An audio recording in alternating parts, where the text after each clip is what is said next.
Tonight we're diving into something extraordinary. Imagine waking up one morning inside a Victorian house, surrounded by all those hidden hazards they never even suspected. You think your home has issues? Wait till you hear what lurked in those elegant Victorian mansions. Oh, and if you're enjoying these tales, do hit like or subscribe. I'm genuinely curious where you're listening from. Drop a comment with your location and local time. It blows my mind how people worldwide drift asleep to this. Alright, settle into your coziest spot. Take a slow, deep breath. Let your body melt into whatever you're lying on.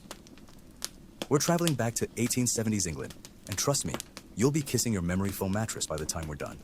So, congratulations. You've just woken up in a Victorian bedroom. Your eyelids flutter open to darkness. Not the gentle gloom of your modern bedroom with its blinking electronics and streetlight glow through blinds. No, this is proper darkness. Thick, suffocating, absolute. The mattress beneath you? Forget plush memory foam. This is lumpy horsehair, stuffed into rough ticking fabric, with actual metal springs jabbing your back in all the wrong places. You shift, trying to get comfortable. That crinkling sound isn't your sheets, it's straw. Victorians stuffed it into mattresses for extra cushioning. Spoiler, it's like sleeping on a hay bale. The air feels different too, heavier, denser. There's a smell you can't quite place. Not unpleasant, just unfamiliar. Wood smoke, coal dust, something musty and ancient. Beeswax candles, linseed oil from furniture polish. Your breath forms little clouds in the frigid air. Even wealthy homes were iceboxes at dawn, with no central heating, just fireplaces, all unlit. Then, footsteps. Light but purposeful, climbing wooden stairs. A candle's glow seeps under the door. It creaks open to reveal a young woman in a black dress and white apron, candle in hand. The housemaid, here to light your fire before you rise. This is how every proper Victorian day begins, if you're lucky enough to be middle or upper class. Good morning, ma'am, she curtsies. 6 o'clock. Shall I light your fire? Before you can answer, she's already kneeling at the hearth, arranging kindling and coal. Minutes later, flames crackle in the grate. Cook says breakfast at 8, ma'am. Will you be wanting a bath this morning? A bath? Sounds lovely. Until you remember Victorian bathing meant servants hauling endless buckets of hot water upstairs, pouring them into a metal tub by the fire, while they stand there watching you wash. Privacy? Not in 1870. No thank you, you manage. Just washing water, please. She nods, returns with a porcelain pitcher and basin, pours steaming water, and lays out a towel. Anything else, ma'am? No, that's all. Another curtsy, and she's gone. You throw off the heavy wool blankets, no duvets here, and swing your legs over the bed's edge. The floor? Bare wood, icy underfoot. No wall-to-wall carpeting, just scattered rugs that do nothing against the chill. At the washstand, you peer into the wavy mirror. Victorian glass wasn't flawless. The soap, a yellow brick that reeks of lye. The fire's taken the edge off, but the room's still freezing. Your clothes wait on a chair, petticoats, corset, dress, layers upon layers. Getting dressed will be an Olympic event. But first, you need the bathroom. You glance around. No ensuite here, just a chamber pot discreetly tucked under the bed. Welcome to Victorian hygiene. You decide to hold it and tackle the dress first. Maybe there's a proper toilet somewhere. They did have flush toilets by the 1870s, though they were still novel and occasionally exploded from methane buildup. More on that later. Dressing is a nightmare. The corset alone is a puzzle. You can't possibly lace it properly solo. You manage a loose fit, wrestle into petticoats, then the dress. It's half-fastened, but it'll have to do. You open the bedroom door and step into a hallway lined with stunning green and gold wallpaper. It's luminous, breathtaking, and probably full of arsenic. Yep, that gorgeous emerald hue. Victorians called it Shields green, or Paris green, made with arsenic. They slathered it everywhere. Wallpaper, curtains, clothes, even children's toys. No one realized they were decorating with poison. When damp or heated, the arsenic released into the air. People breathed it in, got headaches, nausea, sometimes died. But hey, at least it was pretty. Mental note, don't lick the walls. Not that you were planning to. You descend the staircase, gripping the banister. These steps are steep and narrow, another hidden hazard. Servants' staircases were worse, uneven, poorly lit death traps. The main stairs, though, grand and sturdy. Wealthy Victorians splurged where guests would see. The entrance hall is dim, heavy curtains blocking morning light. Flickering gas lamps cast eerie glows. Another innovation that brought both convenience and danger. Gaslighting beat candles, but leaks could suffocate you or blow up the house. A delicious smell wafts from the kitchen. Bacon, fresh bread, coffee. Your stomach growls. Maybe breakfast will ground you in this surreal reality. You follow the scent past a formal dining room, table seats 12, to a cozy morning room. A smaller table is set for one, with silver dishes keeping food warm over tiny flames. The spread is absurd. Eggs, bacon, sausage, fish, toast, muffins, jam, coffee. Victorians didn't do light breakfasts. They believed a hearty meal fueled health and energy. A maid appears, her hands red and chapped from lye soap and scalding water. Servants faced endless hazards: chemical burns, back injuries from hauling coal, lung damage from dust. Tea or coffee, ma'am? Coffee, please. You sip and nearly choke. It's tar strong, bitter as regret. Victorian coffee was often cut with chicory or burnt sugar to stretch expensive beans. The milk? Let's just say pasteurization wasn't standard yet. Speaking of milk, another silent killer. Often purified with borax to mask spoilage, it didn't kill bacteria. Thousands of children died from contaminated milk. You skip it, drinking your coffee black. The food looks safe. You take eggs and toast, avoiding sausages. Victorian meat often contained questionable fillers. Even tea got faked, sometimes with iron filings to mimic pricier leaves. As you eat, you study the morning room. Floor wallpaper, thankfully not green. Knickknacks on every surface. Victorians loved clutter. Photos, vases, tiny sculptures. Through the window, a gardener tends flower beds. Is he using Paris green as pesticide? Spoiler, probably. The maid reappears. Will you receive visitors this afternoon, ma'am? 2 calling cards arrived already. Calling cards. Victorian voicemails. People left these when visiting. If you were at home, they'd be welcome. If not, the card proved they'd tried. No, you say, not ready for Victorian small talk. I'll take a walk this morning. Fresh air sounds divine, away from arsenic wallpaper and gas leaks. Very good, ma'am. Shall I prepare your walking costume? Of course. Victorians didn't just throw on jeans. They had specific outfits for specific activities, and women's wear always meant corsets, layers, and skirts that dragged through street filth. Yes, please. You sigh, committing to the full experience. 7-3, what do you do? After breakfast, you wander into the hallway searching for a proper bathroom. Several doors later, you find a water closet, a small room with an early flush toilet. It's basic. Wooden seat over ceramic bowl, pull chain tank above. Not modern plumbing, but better than the chamber pot. You use it, marveling at this Victorian innovation while remembering early models sometimes exploded from sewer gas. Thank Thomas Crapper, yes, that was his real name, for later adding the siphon valve to prevent methane disasters. Back in your bedroom, the maid waits with your walking costume. A dark blue ensemble with fitted jacket, floor-sweeping skirt, and that bizarre Victorian invention, the bustle. This framework worn under skirts created an exaggerated rear silhouette that made sitting awkward and occasionally caught fire if women backed too close to hearths. Shall I help you dress, ma'am? You nod gratefully. There's no way you're conquering this contraption alone. She unlaces your morning dress, then tightens your corset. You gasp as she yanks the strings. Not too tight. She blinks. Victorian beauty standards prized wasp waists achieved through tight lacing that displaced organs and caused fainting spells. She loosens it slightly, then layers you into the walking costume. Chemise, corset, petticoats, skirt, jacket. By the end, you're wearing what feels like your entire modern wardrobe at once. Your hat and gloves, ma'am. She presents a feathered hat and kid leather gloves. No respectable Victorian woman went bareheaded or barehanded outdoors. The final touch? A parasol. Not just fashion, but sun protection. Pale skin signaled you didn't labor outdoors like the lower classes. Now fully Victorianized, you descend to the bustling street. Horses clop past pulling carriages. A flower vendor shouts. Ragged children play in an alley. You inhale deeply, relieved to escape the house's arsenic and gas. But even outdoors, hazards lurk. The cobbles are slick with horse manure. Coal smoke chokes the air from countless chimneys. If rain comes, your dress's green dye might leach arsenic onto your skin. Still, movement feels good, even restricted by corset and skirts. You nod at passing ladies, return a gentleman's hat tip, playing along with Victorian social theater. As you walk, you tally the dangers already encountered in just hours. Arsenic wallpaper gaslighting leaks, adulterated food, milk death trap staircases. It's miraculous anyone survived. Yet millions did, adapting to their world as we adapt to ours. They didn't know their beautiful homes harbored killers, just as we're likely oblivious to hazards future generations will gasp at. Your back aches from the corset's unnatural posture. Time to return. The grand house looms ahead, its facade magnificent, despite knowing what lurks within. By the door, you notice a boot scraper, essential in manure-filled streets. You clean your boots meticulously, one small surrender to Victorian propriety. Inside, fires now warm several rooms. You collapse into a drawing room armchair, finally free to slouch. The clock ticks, fire crackles, your muscles unwind until a knock interrupts. Your mail, ma'am. The maid delivers envelopes and a newspaper, The Times, May 1878. Headlines discuss Russian tensions and parliament debates, nothing about time travelers, thankfully. The letters contain party invitations. Apparently, your Victorian self is quite social. Alone again, you examine the drawing room's floral wallpaper, non-arsenic, you hope. Every surface burst with tchotchkes, Victorian maximalism at its finest. Through the window, the gardener sprays roses, likely with arsenic pesticide. Overwhelmed, you retreat downstairs where another maid asks about dinner plans. Whatever cook recommends, you defer, then explore further. The library stops you cold. Floor-to-ceiling books, a globe showing the British Empire in pink, a display case of curios, shells, fossils, a taxidermied exotic bird. More hidden killers, the stuffed specimens, preserved with arsenic soap, the mineral collection, could contain toxic cinnabar, mercury sulfide. Even bookbindings sometimes used arsenic-based green dyes.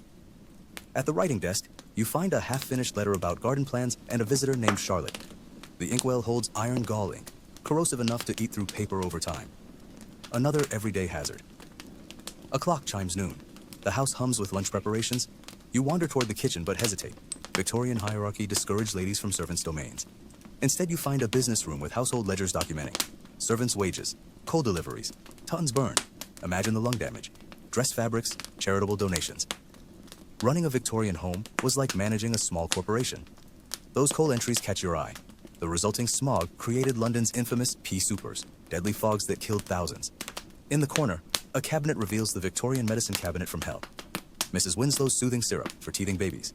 Basically, morphine laudanum, tincture of opium. Arsenic complexion, beauty pills. Female pills for obstructions. Read, abortifacients, all commercially sold, all horrifying by modern standards. The Victorian cure could literally be worse than the disease. Lunch is served in the morning room. Cold meats, bread, cheese, fruit. You avoid the meat. No FDA in 1870, but risk the cheese. The maid's chapped hands pour tea. Another reminder of servants' grueling conditions. Post-lunch, you explore upstairs. The nursery sits empty. Does your Victorian self have no children? Then you spot toys. A bright red rocking horse, lead paint, a porcelain doll, lead mercury in its rosy cheeks. Even the fabric likely contains toxic dyes. Modern toy safety laws suddenly seem miraculous. In the sewing room, an early Singer machine whirs beside emerald fabric. You recoil. More arsenic dye. The dressmaker's dummy has an 18-inch waist, showcasing Victorian fashion's brutality. Through the window, the gardener sprays roses. Arsenic again. Everywhere you turn, wallpaper, toys, clothes, medicine, hidden killers lurk. How did they survive? Yet they did, unaware of risks we'd find intolerable. Dusk falls. A maid lights gas lamps. You watch nervously. Carbon monoxide poisoning was a silent killer. People went to bed slightly ill and never woke up. The warm glow is beautiful, but each hissing flame is a potential death sentence. Will you change for dinner, ma'am?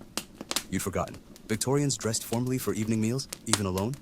The maid helps you into a midnight blue silk dinner dress with black lace and that absurd bustle. Sitting risks collapse. Standing near fire risks immolation.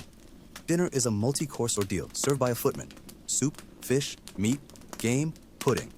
Excessive for one person. The wine might contain lead sweetener. You nibble, exhausted by Victorian performative dining. Coffee in the drawing room. The brandy decanter tempts, but Victorian alcohol was often adulterated with poisonous additives. You decline. By 8 p.m., Victorian bedtime calls. The maid helps you undress. Of course you can't manage alone. Unlacing the corset, blessed relief, and into a long white nightgown. The bed's horsehair mattress prickles. Feather pillows leak quills. The fire dies, leaving you in darkness. Just as you drift off, bang! A noise downstairs jolts you awake. Gas explosion? Intruder? After minutes of silence, you relax. Old houses creak, but sleep won't return. You ponder other dangers. Primitive plumbing could leak sewer gas. Water tanks were lead-lined. The Great Stink of 1858 proved how contaminated Thames water was. You light a candle with a sulfurous match. Early matches contained white phosphorus that caused phossy jaw, a horrific condition where workers' bones literally rotted. The candle reveals your nightgown offers no warmth. You grab a wool dressing gown and slippers, adventuring through the sleeping house. The grand staircase seems steeper by candlelight. One misstep could mean death. Stairs killed many Victorians. You push through the green baize door to the servants' realm, plainer, colder. The kitchen's cast iron range dominates, copper pots gleaming. A scullery maid's hands would be raw from lye soap and chilblains. The pantry reveals more horrors. Pickled foods in lead-soldered jars. Worcestershire sauce fermenting without refrigeration. A cellar door, likely mold-infested. You wisely avoid flat irons on the range. Remind you laundry maids risked crushed fingers and mangles, and chemical burns from bleach. Back upstairs, you hear whimpering. The nursery. A girl, maybe 5, sits crying. Mama, I had a bad dream. So you do have a child, Charlotte. Her forehead feels feverish. You stay until she sleeps, studying her lead-painted toys and realizing Victorian childhood meant constant threats. Milk could kill, her medicines could drug her, diseases like diphtheria had no cure. Child mortality was devastatingly high. You hold her small hand, aching for this oblivious child in her beautiful, poisonous world. The night nurse finds you there. You fell asleep in the nursery, ma'am. You return to bed, but the wind rattles the window. Servants sleep in frigid attics. The inequality is staggering. A chemical smell leads you to your Victorian husband mixing a sleeping draught, laudanum and chloral hydrate, an early sedative nicknamed knockout drops. He drinks it cheerfully, another Victorian slowly poisoning himself with medicine. Back in bed, you ponder Charlotte's future, education limited to accomplishments, like needlework marriage as her only career option, childbirth's high mortality, corsets deforming her ribs. The Victorian woman's world was breathtakingly constrained. A strange smell wakes you. Gas? You follow it to find your husband mixing more drugs. He sends you back to bed where you finally grasp. The Victorians weren't foolish. They simply didn't know what we know. They embraced progress blindly, just as we likely do today. Your modern safety standards exist because of their suffering. Exhausted, you sleep and wake in your modern bed. Electric light at your fingertips. No arsenic, no gas leaks. Just the quiet hum of central heating. You touch your phone, marveling at how far we've come. The Victorian era was beautiful, but deadly. Your dream gave you new gratitude for boring modern regulations, and awe for those who survived that gorgeous, lethal world. The morning arrives with soft winter light filtering through the curtains. The maid enters, rekindling the fire and drawing back the heavy drapes. "Good morning, ma'am," she curtsies. 7 o'clock. Shall I bring your morning tea? You nod, still groggy from the strange Victorian night. The rituals begin again. Tea served in a delicate cup, the porcelain possibly lined with lead solder if you cared to think about it. Breakfast is simple by Victorian standards. Dry toast and strong tea. No butter for morning toast, as Victorians considered it too heavy. The maid asks about your bath, but the thought of servants hauling endless buckets makes you decline. Instead, she brings the now familiar washing basin. You clean your teeth with a boar bristle brush and tooth powder that tastes like chalk and mint. Dressing is another production. You select a simpler morning dress from the wardrobe, but it still requires the maid's help with the corset. At least today's ensemble has fewer layers than yesterday's walking costume. You're beginning to understand why Victorian women changed clothes so often. Each outfit was a prison of its own. Downstairs, you find Charlotte having breakfast under the nanny's watchful eye. "Good morning, Mama," she says with perfect manners. The nanny informs you Charlotte has finished her morning lessons, scripture, French, and piano scales. A typical education for a Victorian girl, designed to make her an accomplished wife, not an independent thinker. A maid enters with a calling card. "Mrs. Henderson has called, ma'am, regarding the charity bazaar." You receive her in the drawing room, where she discusses flower arrangements with intense seriousness. White roses for purity, ivy for friendship. The Victorians assigned meaning to everything. As she talks, you notice a headache forming. Is it the stuffy air? The possible gas leak? The arsenic in some hidden object? You open a window under the pretense of checking the weather, breathing in the marginally cleaner air. The street outside shows Victorian London in full swing. Ladies in bustles, gentlemen in top hats, servants running errands, and everywhere the clatter of horse-drawn vehicles. The smells alone are overwhelming. Coal smoke, manure, the occasional whiff of sewage. After Mrs. Henderson leaves, you explore your husband's study, a masculine space of dark wood and leather. The books reveal his interests: law, history, science. No novels here. Those were considered women's frivolities. A family portrait shows you your bearded husband, 2 grown sons, and little Charlotte, all stiff and solemn in early photography's long exposures. Even in this scholarly sanctuary, dangers lurk. The taxidermied birds preserved with arsenic mineral specimens that might contain mercury or other toxins, books with arsenic green bindings. Lunch is a light affair. Cold meats, which you avoid, bread, cheese, and fruit. Charlotte demonstrates perfect table manners while describing her morning walk in the park. Victorian children were trained to be miniature adults, their natural exuberance suppressed. In the afternoon, you attempt Victorian-style letter writing with a dip pen and ink. The process requires patience, filling the nib just right, avoiding blots, waiting for ink to dry. It's meditative compared to modern typing. As you write, the room seems to shimmer. A wave of dizziness hits. Suddenly, you're no longer in the Victorian study. You're lying in your own modern bed, the familiar shapes of your bedroom coming into focus. The experience was a dream, vivid and immersive, but just a dream. You reach for your phone, its glow a stark contrast to gaslight. The safety features of your modern home surround you: smoke detectors, carbon monoxide alarms, clean running water. The contrast with the Victorian world is staggering. Yet as you lie there, you find yourself missing certain things: the craftsmanship of Victorian objects, the intentionality of daily rituals, the beauty amidst the danger. Your dream gave you new appreciation for both how far we've come and what we've left behind. The Victorians weren't reckless. They simply didn't know what we know. They embraced progress as we do today, unaware of what hidden dangers their innovations might bring. Our modern safety exists because of their suffering. As sleep claims you again, you think of Charlotte, that innocent child in a beautiful, poisonous world. You hope, wherever she is in time, that she found happiness despite the constraints of her era. Your final thought before drifting off is gratitude. For modern medicine, for safety regulations, for the privilege of living in a time when survival isn't a daily battle against hidden killers in your own home. As consciousness fully returns, you lie perfectly still in your modern bed, blinking at the faint dawn light creeping through your curtains. The visceral memories of Victorian England linger, the scratch of horsehair mattresses, the constriction of corsets, the ever-present smell of coal smoke and beeswax. Your fingers absently trace the smooth edge of your memory foam mattress, a modern luxury you'll never take for granted again. The digital clock on your nightstand glows 6:17 a.m. in crisp blue numbers. No housemaid will arrive to light your fire. No arsenic-laced wallpaper surrounds you. When you flip the switch, electric light floods the room without the hissing danger of gas lamps. The simple act of walking to your ensuite bathroom, with its reliably clean water and proper toilet, feels like a technological marvel. Under the hot shower, water heated automatically to your preferred temperature, you mentally catalog the hidden killers you encountered in your Victorian dream. Structural hazards. Those death-trap staircases without proper railings or consistent step heights. Toxic decor. Arsenic in wallpaper, mercury in hat dyes, lead in paint and toys. Dangerous utilities. Gas lighting that could asphyxiate, fireplaces that might burn the house down. Questionable nutrition. Adulterated food, contaminated milk, lead-soldered cans. Fatal medicine. Opium for babies, arsenic for complexion, chloroform for hysteria. As you brush your teeth with fluoride toothpaste, Victorian tooth powder likely contained ground charcoal and chalk. You examine your reflection in the steam-fogged mirror. No corset has deformed your ribcage. No restrictive layers limit your breathing. The simple act of raising your arms to style your hair feels liberating. Victorian women's clothing made such movements nearly impossible. In the kitchen, your stainless steel refrigerator hums quietly. You pour a glass of pasteurized orange juice, no cholera here, and pop bread into the toaster. No worry about alum or chalk additives. The newspaper on your tablet reports food safety inspections and product recalls. Systems implemented because Victorians died from tainted goods.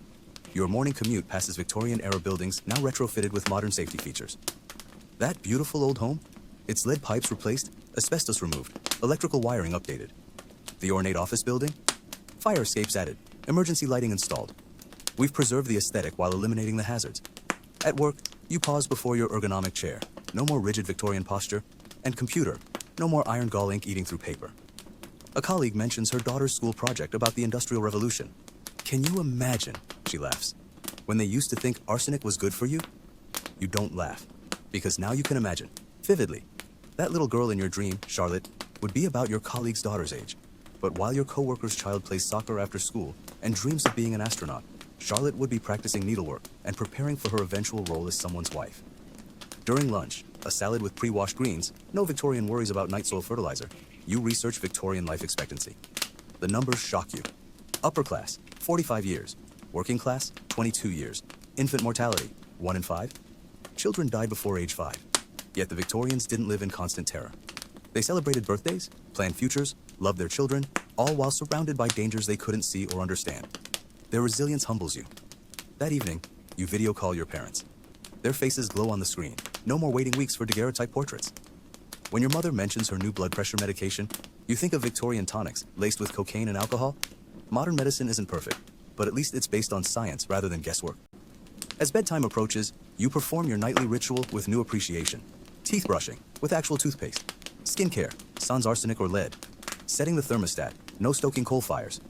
Plugging in your phone, no gas lamps to accidentally leave burning. Sliding between fresh sheets, no scratchy wool or straw stuffing. You pause to appreciate the smoke detector's tiny green light.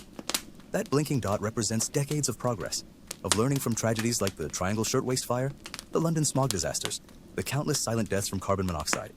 Your final thought before sleep isn't about Victorian dangers, but about their triumphs. The beautiful architecture, the intricate craftsmanship, the social reforms that began addressing inequality. We didn't abandon their world. We made it safer. The past isn't something to fear, but to learn from. As your breathing slows and sleep approaches, you realize the true gift of your strange dream. Perspective. The modern world has its problems, but we've solved so many that plagued our ancestors. Tomorrow, you'll look at your safe, comfortable life with fresh eyes, and perhaps research how to preserve some Victorian beauty without the peril. The last thing you hear is the gentle hum of your refrigerator, a sound the Victorians would have found miraculous. No servants toiling in icy larders, no food spoiling without ice delivery. Just quiet, reliable technology keeping your milk fresh and safe to drink. Progress, you think as you drift off. Beautiful, life-saving progress. The morning sun streams through your bedroom window, its golden light illuminating dust motes dancing in the air. You stretch luxuriously across your queen-size bed, relishing the absence of corset lines on your skin, and the way your spine can move freely after a night of unrestricted sleep. The digital thermostat reads 72 degrees, a perfect, consistent temperature maintained without servants hauling coal or risking chimney fires. Padding to your walk-in closet, you run your fingers across the array of comfortable fabrics: cotton leggings, breathable activewear, a simple sundress. No bustles, no petticoats, no layers upon layers of restrictive garments. You select jeans and a t-shirt, marveling at being able to dress yourself without assistance. The zipper glides up effortlessly where 50 tiny buttons would have been, and the stretched denim moves with your body rather than against it. In the kitchen, you press a button on your espresso machine. Within seconds, steam hisses as rich coffee pours into your waiting mug. No bitter, adulterated Victorian brew here.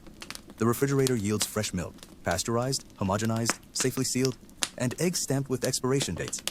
You scramble them in a non-stick pan, no worrying about lead or copper leaching from cookware, while whole grain toast pops up from the toaster. As you eat breakfast at the kitchen island, you scroll through news headlines on your tablet. A story about food recalls catches your eye: contaminated lettuce being pulled from stores nationwide. You pause, realizing this modern system of accountability would have been unimaginable in Victorian times. When people got sick from tainted food then, they likely never even discovered the cause. Your morning shower is a revelation. Hot water flows instantly at the perfect pressure and temperature. The shampoo lathers richly without lye burns, and the razor glides smoothly over skin softened by modern shaving cream. Wrapped in a plush towel, you apply lotion free from mercury or arsenic, just simple, safe moisturizers. Drying your hair with an ionic blow dryer, you examine your reflection. No lead-based cosmetics, no belladonna eye drops to dilate your pupils dangerously. Just a swipe of mascara and some tinted lip balm. The simplicity feels luxurious compared to the toxic beauty rituals of the past. As you leave your apartment building, you pass workers installing new smoke detectors. The superintendent nods. Safety upgrade. They'll be connected to the fire department automatically. You smile, thinking of Victorian London's devastating blazes, where entire city blocks would burn because there was no organized fire response system. The subway ride downtown is smooth and climate-controlled. No horse manure, no coal dust, no risk of being splashed with sewage from overflowing gutters. When a pregnant woman boards, several seats open up immediately. You recall how Victorian women often spent their pregnancies bedridden in darkened rooms, forbidden from exercise or fresh air. At your office, the ergonomic chair adjusts to support your back perfectly. Your computer screen flickers to life with a touch, its blue light filter protecting your eyes. As you sip from your reusable water bottle, filled from a tap supplying clean fluoridated water, you draft an email in seconds that would have taken hours to write by hand with dip pen and ink.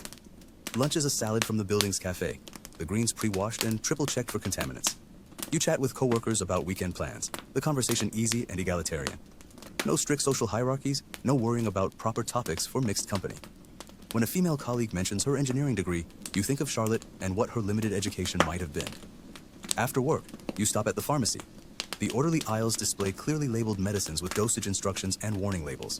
No mysterious tonics, no unregulated narcotics sold over the counter. The pharmacist is happy to answer questions about drug interactions, a far cry from Victorian quack remedies. Dinner is takeout from your favorite Thai place, delivered hot to your door in minutes. As you eat from microwave-safe containers, no lead-glazed ceramics, you stream a documentary about Victorian England. The narrator discusses how average height increased by several inches after proper nutrition and child labor laws took effect. You look down at your own healthy meal, feeling a pang for the stunted growth of Victorian children. Before bed, you video chat with your niece across the country. Her face lights up the screen as she shows you her science fair project, a solar-powered model car.